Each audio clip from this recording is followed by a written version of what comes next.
Eh bien, bonjour Josépha, merci d'être là, merci de ton temps et merci ouais, de pouvoir faire cet échange avec toi.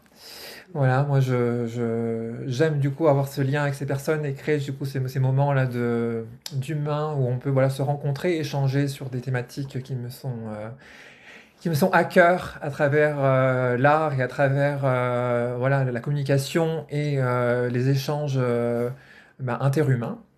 Et voilà, donc eh bien, merci encore une fois d'être là et je vais attaquer, on va dire, dans le vif du sujet et te demander pourquoi le massage?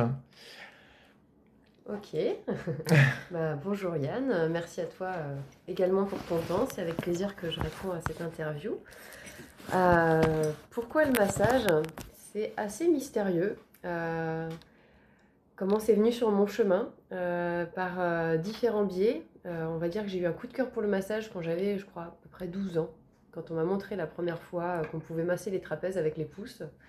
Vraiment, je m'en souviens très bien. Je me dis, waouh, on peut faire ça, nous les humains, on peut se toucher, se faire du bien comme ça, en faisant des petits foulages avec les pouces. Donc je m'étais souvenue de ce petit geste qu'on m'avait montré, et je m'en suis servi tout au long de ma vie, à masser mes collègues, j'aimais bien en fait, juste poser mes mains sur les trapèzes des gens et faire ces petits mouvements du pouce autour de la colonne vertébrale.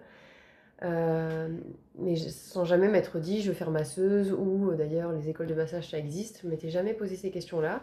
Mais j'avais un peu ce besoin aux pauses, quand je travaillais voilà, en bureau, je peux proposer à la pause midi à mes collègues de si j'avais envie d'être détendue des trapèzes. Oui, par rapport à du coup à ce lien aussi. Mais je sais pas, mais en tout cas si personne n'avait envie de mon massage c'était un peu triste. J'aimais bien en fait, j'aimais bien détendre les gens. Oui, oui. Voilà, et puis je me disais aussi souvent dans ma tête, quand j'aurai 50 ans, ou quand je serai voilà, plus vieille, je ferai quelque chose avec mes mains au niveau magnétique, au niveau, je savais pas quoi exactement, au niveau énergétique, au niveau... je- J'avais un peu cette vision que je ferais quelque chose avec mes mains, de l'ordre de la guérison, ou voilà, c'était très mystérieux, mais j'avais comme si mon âme, avant de s'incarner sur Terre, m'avait dit, bon, tu feras quelque chose avec tes mains, souviens-t'en. Et donc moi j'avais ça, même dès la vingtaine, hein, je me disais, voilà, quand je serai plus vieille. C'était pas dans mes priorités, mais c'est quelque chose qui me tenait à cœur et que je pense je voyais loin parce que j'osais pas le voir plus proche. Et puis il se trouve que quand j'avais 4 ans, dans la rue, je croise par hasard une personne avec qui j'ai fait du théâtre. Et je lui demande de ses nouvelles, et il me dit qu'il continue cette école de théâtre et qu'en plus il fait une école de massage. Ah bon? Ah oui. Et du coup j'étais curieuse, alors elle m'a dit bah, c'est à Villeneuve, là c'est juste à côté, et puis c'est Renato Papalardo qui fait ça. Et ce nom de Renato Papalardo, je l'ai vraiment eu en boucle pendant les 2 mois qu'on suivit, c'est-à-dire que je faisais que de penser à cette école, sans trop savoir pourquoi, parce que j'avais un travail, à cette époque-là, je travaillais dans les économies d'énergie, la rénovation des bâtiments à Avignon. Et j'avais terminé ma carrière de chanteuse, voilà, je savais pas trop. Je me cherchais encore à cet âge-là, et puis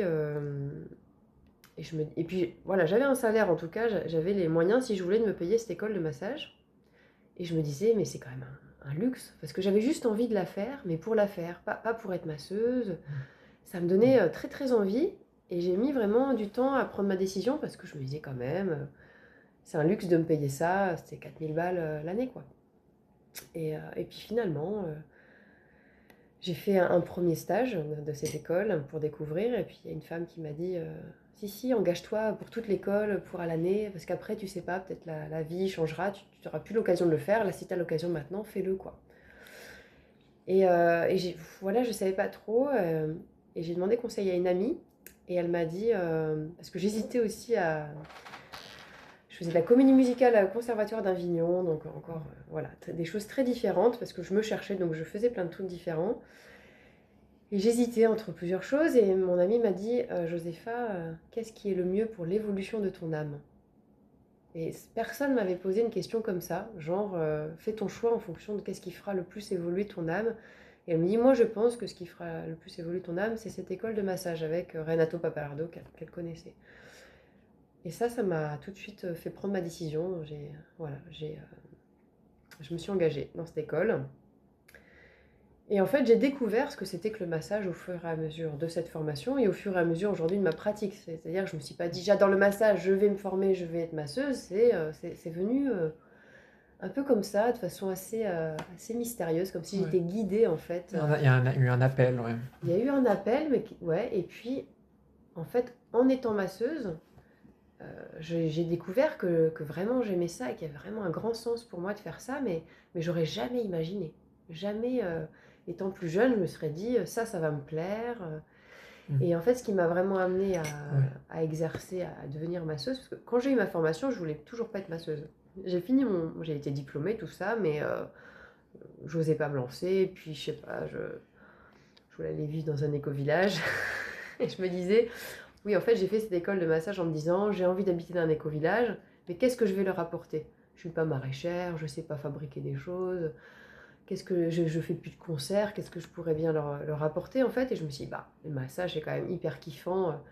Si je viens leur apporter du massage, ils vont pas me dire non, ils vont avoir envie de m'accueillir. Enfin bon, c'était un peu calculé, c'est un peu bizarre, mais je pense qu'au fond de moi, je devais sentir que j'avais ça à apporter aux autres, le massage. Euh, donc j'ai fait cette école dans ce but-là, puis finalement c'est tombé à l'eau, toutes ces histoires d'éco-village, j'ai eu mon premier enfant. Euh, D'ailleurs, je faisais une formation pour être institutrice dans les écoles Steiner, donc encore autre chose. Donc là, il y a aussi beaucoup l'éducation qui m'a intéressée dans ma vie. Donc voilà, je me destinais peut-être à faire ça. Et en fait, par hasard encore, j'ai été à un cercle de femmes. Une amie faisait ça.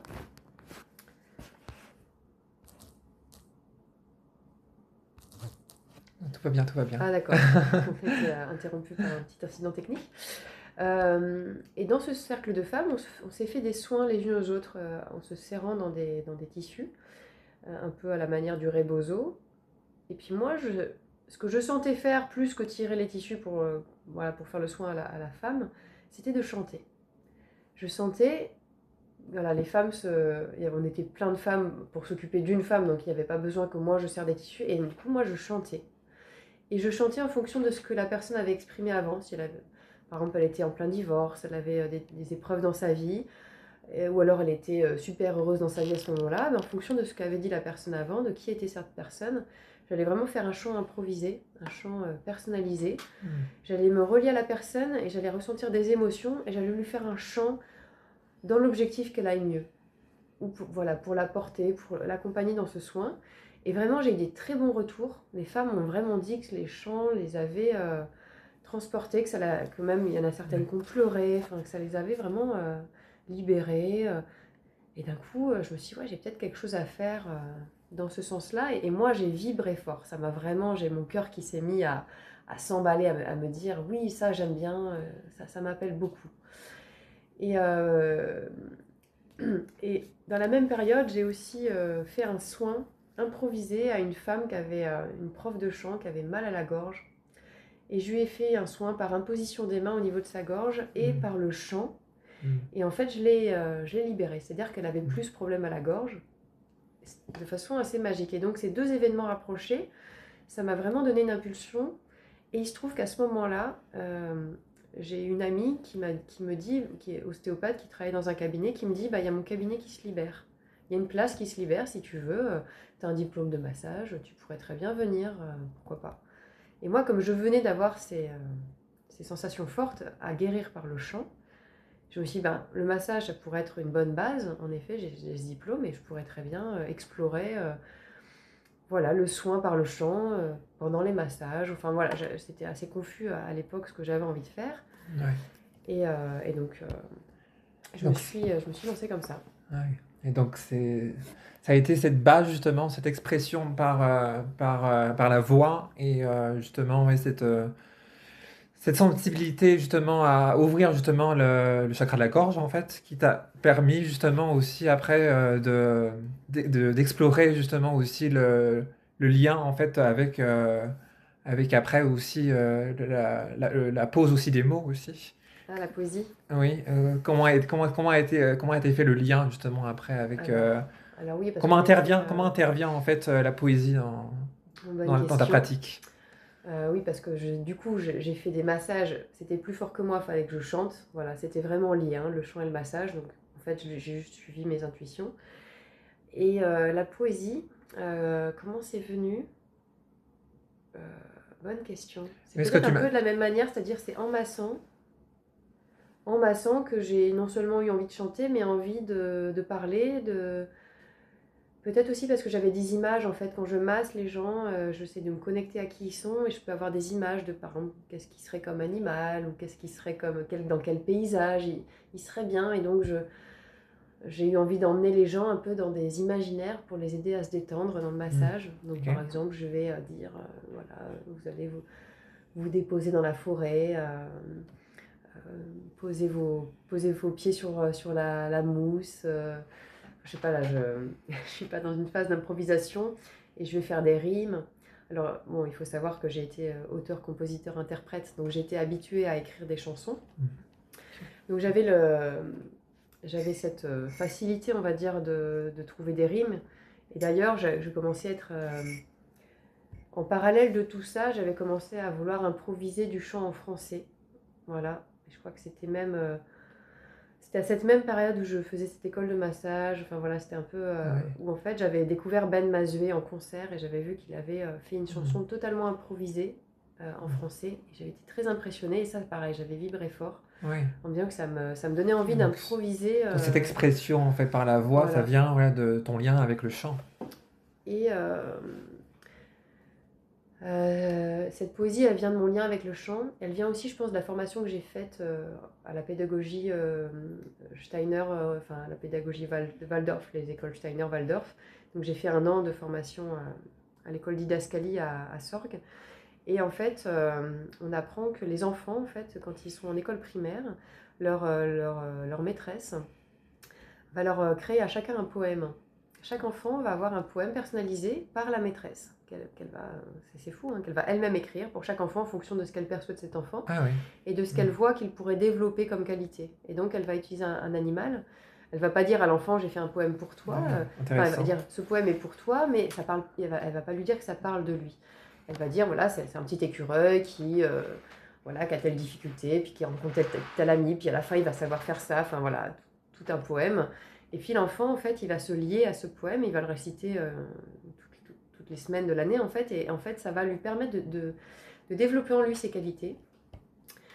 Et c'est très lié au cœur en fait, hein. Les enfants, ils apprennent beaucoup par le cœur à cet âge-là, donc il faut des images en fait. Il faut des images, et ils apprennent par les images. Et en apprenant par des images, ils vont se lier par le cœur aux choses, à leur apprentissage. Et moi, dans le massage, je me suis dit, eh ben, j'ai aussi l'idée que par des images, j'allais toucher le cœur des gens, que j'allais toucher des parties d'eux, pas juste le corps. J'avais pas envie de juste toucher le corps des gens, mais j'avais envie de toucher leur âme, toucher leur Hmm, cœur. hmm, Et c'est pour ça qu'en faisant ces poèmes, et par le chant aussi, je véhicule des émotions, donc on est vraiment dans le sentiment. hmm. Euh, et ben, les gens me disaient, j'ai l'impression que vous massez mon âme. Et donc ça va encore plus profond, quoi. Et, euh, et puis quand je leur fais de la poésie, voilà, ils partent vraiment dans leur imaginaire et ils déconnectent des pensées du quotidien, quoi, de leurs soucis, de Oui, tout ce qu'ils ont à penser. Donc ils ont vraiment oui, oui. un lâcher prise. Même les plus coriaces qui sont beaucoup dans leur tête arrivent à lâcher prise. Hmm. Et des fois ils s'évadent en fonction du poème que je raconte. Si je parle, je sais pas, des baleines dans l'océan. Oui, c'est ça, c'est... Et puis il y en a d'autres, ils vont carrément inventer leur truc à eux, quoi. Moi je parle des baleines, mais eux ils vont être dans la forêt tropicale. Enfin voilà, peu importe. En tout cas, l'idée c'est que leur permet de s'évader. Et la poésie, ça touche le cœur, ça touche l'âme en fait. Ça nourrit l'âme en fait. Et donc c'est un soin complet comme ça avec le chant et la poésie en plus. Oui, oui. Ça, oui, ça a vraiment un effet de lien entre les gens en fait. Et ça a vraiment un aspect quoi ça permet justement, comme tu dis, d'amener en fait la personne dans un univers qui la Mm. permet en fait de déconnecter aussi voilà, de ce qu'elle a, de toutes ses pensées, de permettre aussi de la sensibiliser aussi à se retrouver aussi finalement et être plus à même aussi de trouver aussi ce qui est d'être plus du coup proche de son âme en fait finalement et plus à l'écoute de son âme. Et c'est aussi ce qui permet aussi l'art aussi, parce que ce que tu fais aussi, ça a aussi en lien justement, bah, ça marie en fait l'art et la guérison. Hmm. Et ça, voilà, c'est comme deux personnes qui se rencontrent, quoi. Ça permet aussi voilà, de poser ça, quoi, de poser cette vibration, quoi. Et du coup, oui. J'aurais envie de te dire qu'est-ce que l'art représente pour toi en fait et qu'est-ce que ça vient chercher en toi. Ouais, c'est des belles questions. Mm. Merci. L'art, c'était un peu toute ma vie. Quand j'étais enfant, je trouvais que c'était la plus belle chose de la vie. C'était l'art. C'était vraiment ça qui me portait. Il y avait beaucoup la nature aussi. J'adorais la nature. Mais l'art, vraiment, j'ai l'impression que c'était ce qui sublimait la vie. Ce qui avait c'était un peu le parfum, le nectar de la vie, quoi. Là qu'on pouvait s'exprimer, qu'on pouvait se sentir libre, qu'on pouvait créer. Et donc pour Mm. moi, c'était magique, hein, l'art. J'ai eu la chance d'avoir une mère artiste qui du coup avait à cœur de me faire découvrir tout plein de formes d'art et de me faire pratiquer. Donc elle m'a appris le chant, elle m'a appris la peinture, le dessin. Voilà, quand je rentrais de l'école, elle pouvait avoir proposé plusieurs ateliers de préparer pour moi. J'avais le choix entre faire de la pâte à modeler, de la peinture, chanter des chansons. Enfin voilà, donc Mm, j'étais mm. vraiment. J'ai eu la Sensibiliser. chance d'être baignée dans l'art très jeune, avec vraiment la possibilité de m'exprimer. Et, euh, et donc c'était un terrain d'évasion, je pense aussi pour moi, à l'adolescence, quand ça a été des années plus difficiles. J'utilisais beaucoup la peinture pour évacuer les émotions difficiles ou même les cauchemars que je faisais la nuit, je les peignais par exemple. Et donc c'était plus ouais, le dessin, la peinture quand j'étais plus jeune. J'aimais beaucoup chanter aussi. Et puis quand j'ai eu mon bac et tout, en gros j'ai dû un peu me spécialiser dans quelque chose. Alors c'est pas tout de suite que je me suis mise au chant, j'ai fait plusieurs choses, mais en tout cas après mes études, c'est vraiment le chant que j'ai choisi.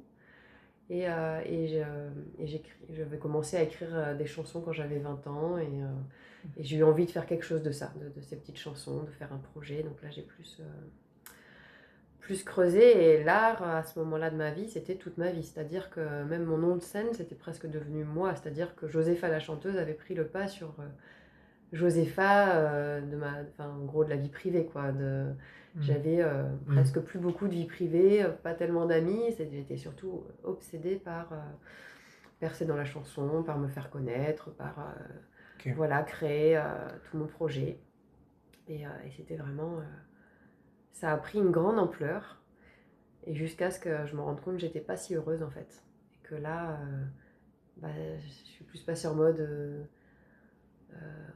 guérison, en mode voilà, j'aimerais être plus heureuse, aller mieux. Et donc voilà. Et l'art, finalement, ça fait complètement sens que maintenant j'utilise l'art pour guérir. Vu que moi-même j'ai eu un parcours où l'art a été un peu une première thérapie. Hein, quand j'étais chanteuse, je pense que c'était Mm. ça m'a Mm. sauvée quelque part, ça m'a fait beaucoup de bien. Même Oui. si je chantais toujours qu'il y avait quelque chose qui clochait, puisque voilà, j'avais plein de traumas non guéris, même des traumas dont je me souvenais même pas, voilà, qui étaient là en sourdine. Ouais. Et donc j'ai tout arrêté pour un peu, voilà, essayer de voir ce qui n'allait pas dans ma vie et de me relier aux autres. Parce que finalement, je m'étais assez coupée de.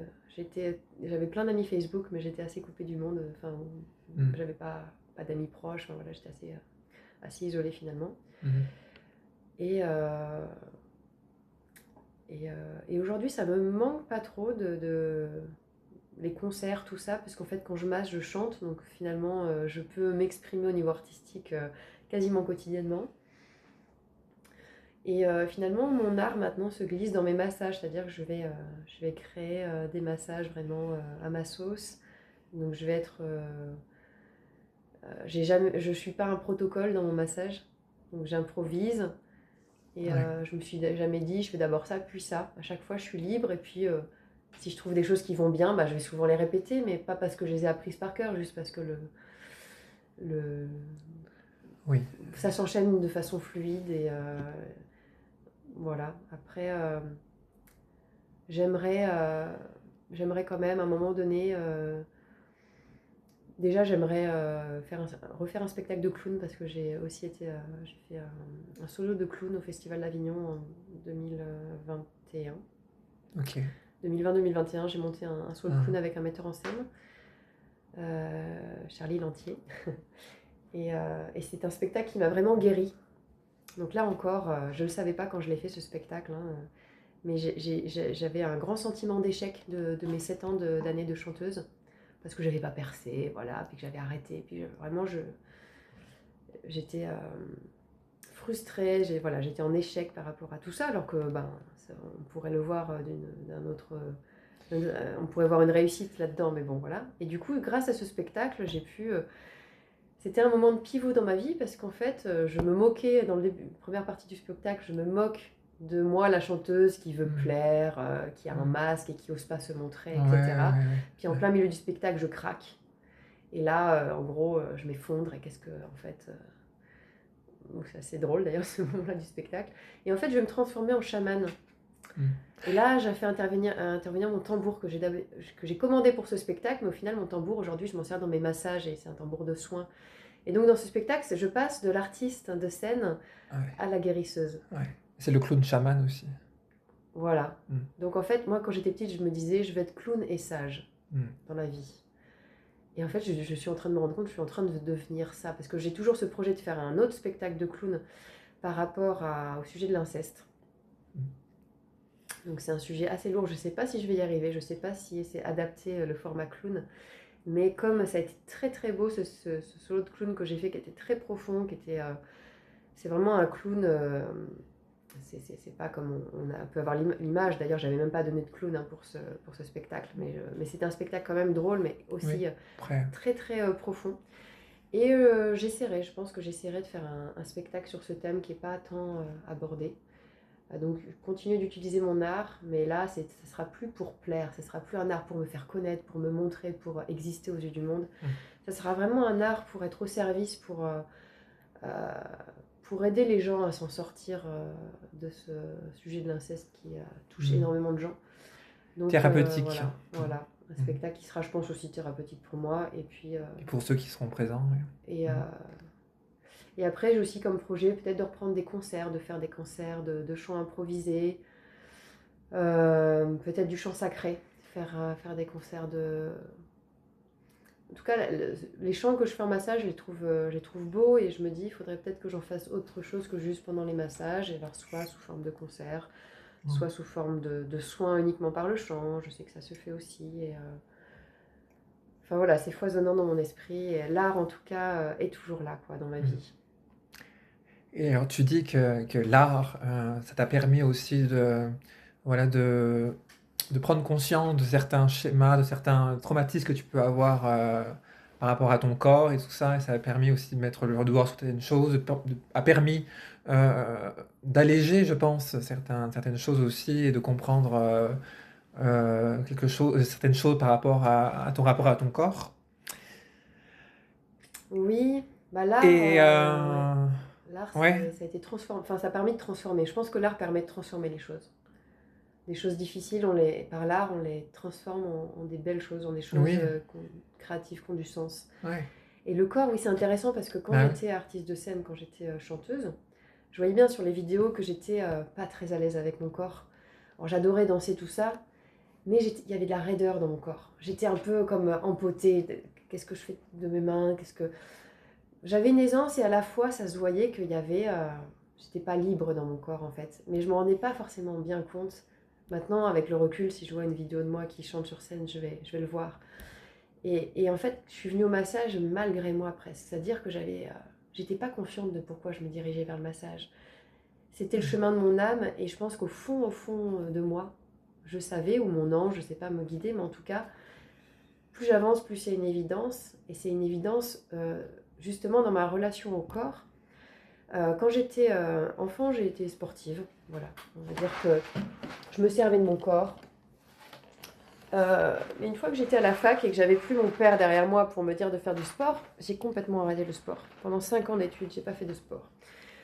Et j'étais comme un cerveau, hein, j'étais beaucoup dans ma tête, je réfléchissais très bien, j'étais très douée dans mes études, tout ça, et puis mon corps, en gros, il me servait à me déplacer, quoi. Fallait le laver, fallait le nourrir, c'était un peu chiant. Et il me servait, voilà, à pouvoir me déplacer d'un endroit à un autre. En gros, c'était un véhicule, et voire même un peu un esclave, parce que je le maltraitais un peu dans le sens où j'allais tirer sur la ficelle, quoi. J'allais me retrouver épuisée, plus d'énergie, parce que voilà, je m'en demandais beaucoup, et je prenais pas tellement soin de moi. J'allais pas me faire masser, voilà, en fait, mon corps presque, c'était pas moi, enfin, c'était comme bon, un support, mais mon Mm. moi était surtout dans ma tête finalement. Et puis, je suis tombée enceinte, donc là, il y a un gros gap, hein, je vais pas, voilà, disons que voilà, je me suis à nouveau servi de mon corps quand j'étais chanteuse, hein, sur scène, et puis en clown. Alors là, j'ai adoré me servir de mon corps en clown, et c'est peut-être là que j'ai commencé plus à aimer mon corps, c'est parce que vraiment, j'avais un clown très physique en fait, hein, peu de mots, et c'était surtout le plaisir de faire des pitreries ou voilà, de faire rire par mes postures Ouais. corporelles ou faciales, les grimaces ou des choses comme ça. Et puis, ce qui m'a vraiment changé mon rapport à mon corps, et qui est maintenant mon cœur de métier, parce qu'aujourd'hui, vraiment, en fait, j'ai envie d'aider les gens à apprendre à s'aimer eux-mêmes par le biais de leur corps. C'est vraiment ça mon axe maintenant. Enfin, ça évoluera peut-être. Et quand j'étais enceinte, donc bien des années plus tard, le père de mon fils lisait un livre, et dans ce livre, il y avait cette question. Quelle est votre relation avec votre corps? Mm. Et ça a été vraiment... je me suis dit, ah bon, on peut être en... Ah bah c'est la question suivante, c'est ça. C'était ça, en fait, ce que tu es en train de dire. C'est incroyable. Ouais, j'ai fait la transition naturellement. Il m'a posé cette question, et alors là, je suis restée sur le cul, parce que je me suis dit, ah bon, on peut être en relation avec son corps? C'est comme si je m'étais jamais posé la question que d'avoir une relation avec mon corps. Alors là, je me suis dit, ah bon, bah alors oui, c'est vrai que j'ai un corps. Et quelle relation j'ai avec ce corps? Alors là, ben, elle n'a pas l'air très bonne, cette relation à mon corps. Et en plus, j'étais enceinte, et ça c'est intéressant, parce qu'en Mm. fait, quand on est enceinte, on se rend compte, le corps, il fait des trucs sans nous, tout seul. Il y a une magie là-dedans. Le corps il a tellement une intelligence, une capacité qui nous dépasse. Quand on Mm. y réfléchit, il digère, il guérit, il fait des tonnes de choses. Ouais. On ne saurait même pas le faire nous-mêmes. Ouais. Et d'un coup, je me suis dit, mais oui, ce corps, quand même, il est merveilleux. Et je commençais à observer, à l'écouter. Alors, j'avais fait déjà beaucoup de méditation, donc j'avais déjà beaucoup observé mon corps, mais plus pour aller mieux, sans tellement m'intéresser au corps en soi. Et là, vraiment, à partir de ce moment-là, j'ai commencé à... Et en plus, ben, j'étais souvent fatiguée, j'avais des problèmes de santé, donc j'étais obligée, en fait, d'écouter mon corps et d'en prendre soin. Et puis il y a eu cette formation de massage, et je pense aussi que du coup, ben voilà, tout ça, j'ai fait cette formation de massage juste avant d'être enceinte, et d'ailleurs je l'ai terminée enceinte, hein, cette formation, donc ça a vraiment été la période de ma vie où j'ai commencé à Ouais. m'intéresser à mon corps. Mm. Mm. Oui, oui. Il y a eu quand même voilà, cet élan de vie voilà, qui t'a permis voilà, de t'amener à différents endroits, de différentes choses, et qui t'a poussé quand même à aller au-delà de toi-même, quoi. Et, euh, et, euh, et en fait, oui, parce que ça, en fait, c'est par le besoin de te découvrir, en fait, et cette recherche, en fait, de toi-même t'a poussé finalement à écouter, à t'écouter, mais encore plus écouter ton corps, quoi. Oui, et au point que maintenant je prends ma décision avec mon corps. C'est-à-dire que c'est plus tellement la tête, le mental. Quand j'ai un choix important à faire, c'est plus forcément les tableaux du pour, du contre. Alors ça peut aussi être ça, mais en fait, je vais prendre deux chaises, et je vais dire, voilà, sur cette chaise-là, je prends telle décision, sur cette chaise-là, je prends l'autre décision. Et je m'assois sur la première chaise, et je vois ce que mon corps me dit. Mm. Est-ce que je me sens à me rétracter, à avoir le souffle court, à être mal à l'aise, à avoir même envie de vomir, voilà. Et si je m'assois sur l'autre chaise, d'un coup, je respire mieux, je me détends, les épaules se relâchent, le sourire vient spontanément, et ben, je vais savoir quel est le bon choix. Parce que même des fois, le corps sait à l'avance des choses qu'on ne peut pas deviner qui vont arriver, le corps le sait à l'avance. Alors, je ne sais pas par quel, comment ça se fait. Disons que il se trouve que dans le futur, je vais m'apercevoir que bah oui, le corps avait raison, mais quelque chose j'aurais pas pu deviner qui arrive. Et je dis bon bah heureusement que mon corps me l'avait dit quoi. Et, euh, et ça, je l'ai découvert à mes dépens justement. J'avais fait cet exercice des 2 chaises, j'avais pas écouté ce que m'avait dit mon corps. Mon corps avait eu envie de vomir, était très angoissé sur la décision, une des 2 décisions. J'ai pris cette décision là pourtant. Et il s'est avéré qu'ensuite, la décision que j'avais prise m'avait amené à vomir et à me sentir terriblement angoissée pendant des mois. Et donc là, j'ai su que en fait, c'est une bonne idée d'écouter son corps parce qu'il savait. Mon corps savait que j'allais vomir. Mais alors moi, je n'aurais jamais pu deviner. Moi, je pensais faire une bonne décision, un bon choix. Donc voilà. Donc le corps, vraiment, maintenant, je pense qu'il est presque même plus intelligent que mon mental, vraiment. Et je suis... C'est plus moi... Je suis plus moi-même avec mon corps aujourd'hui qu'avec mon mental presque. Enfin, disons que c'est plus équilibré. Oui. Et puis surtout, je vois qu'il y a toute la mémoire dans le corps. Et ça, c'est vraiment ce que je découvre aujourd'hui, c'est que notre corps, il stocke nos mémoires, nos émotions passées, nos traumas. Tout est stocké dans le corps. Et si c'est pas bien libéré, ça va se traduire en tension, en cuirasse musculaire, etc. Et je travaille sur ça actuellement en thérapie, hein, les mémoires qui remontent en fait, qui sont pas forcément là sous forme de souvenirs visuels en fait, mais qui sont là en souvenirs dans le corps. Et donc je continue d'explorer. Ouais, c'est un jeu d'exploration immense en fait, le corps et la guérison et l'art qui guérit. C'est ça. Voilà. Ouais. Et ben, je te souhaite une belle exploration du coup, et Merci. de continuer d'explorer tout ça et de pouvoir, ouais, ben, justement par le contact avec les autres et par rapport à les différentes rencontres qu'on peut faire, et ben c'est aussi tout ça, c'est explorer voilà, par rapport ben, au miroir qu'on peut avoir des autres, et ben il y a des choses qui se passent, il y a des choses qui se complètent, et on arrive du coup à plus comprendre des choses en se focalisant justement sur quelque chose qui va justement ouvrir quelque chose de nouveau, et voilà, on est tous des explorateurs de cette manière. Bah, je remercie mes clients pour ça, hein, parce qu'il y en a certains qui m'ont fait confiance. Je leur ai dit, je vais explorer, je ne sais pas où ça va nous mener cette séance, mais voilà, vous m'avez dit votre problématique et je pense que je peux peut-être faire quelque chose pour vous, mais il faut que je puisse être totalement créative et libre dans la séance. Donc, est-ce que vous me faites confiance? Est-ce que je peux voilà, improviser la séance? C'est important, ouais, très important. Ils m'ont dit oui, et en effet, quelque chose de magique a pu se produire qui, si je peux terminer par raconter cette séance-là qui avait été vraiment fondatrice pour moi. C'était quelqu'un qui avait un kyste en bas du dos, ça faisait des années qu'il avait ce kyste suintant, qui lui faisait mal. Il avait eu 3 ou 4 opérations chirurgicales déjà qui n'avaient pas réglé le problème. Et puis il me raconte un petit peu sa vie et tout, ses difficultés psychologiques, etc. Et je me dis, tiens, il a l'air d'avoir le symptôme du jumeau perdu. Quelque chose que j'avais découvert, qui existait, voilà, le syndrome du jumeau perdu. Et puis je me suis dit, bah tiens, donc ça veut dire qu'il aurait sûrement perdu une jumelle dans le ventre de sa mère, sans forcément le savoir, au tout début de la grossesse, donc c'est pas forcément su. Et puis après, ça fait des symptômes pour tout le reste de la vie. On peut avoir des dépressions, de l'instabilité, et puis notamment aussi, on peut avoir intégré le jumeau dans son propre corps. Alors c'est plus rare, hein, mais je me suis dit peut-être ce kyste a à voir avec cette jumelle perdue. Et puis sans être sûre de ça, je me suis dit, j'avais cette intuition, et en fait ce que j'ai fait, c'est que voilà, je l'ai massé, j'ai massé son dos, et puis quand j'arrive au niveau du kyste, j'ai imposé les mains au-dessus, et là j'ai senti une grande tristesse, mais une tristesse sans fond. Et je savais que c'était pas ma tristesse à moi, c'était la sienne que je ressentais. Et je me suis dit, qu'est-ce que je vais faire de ça? Et là je me suis dit, bah, je vais chanter.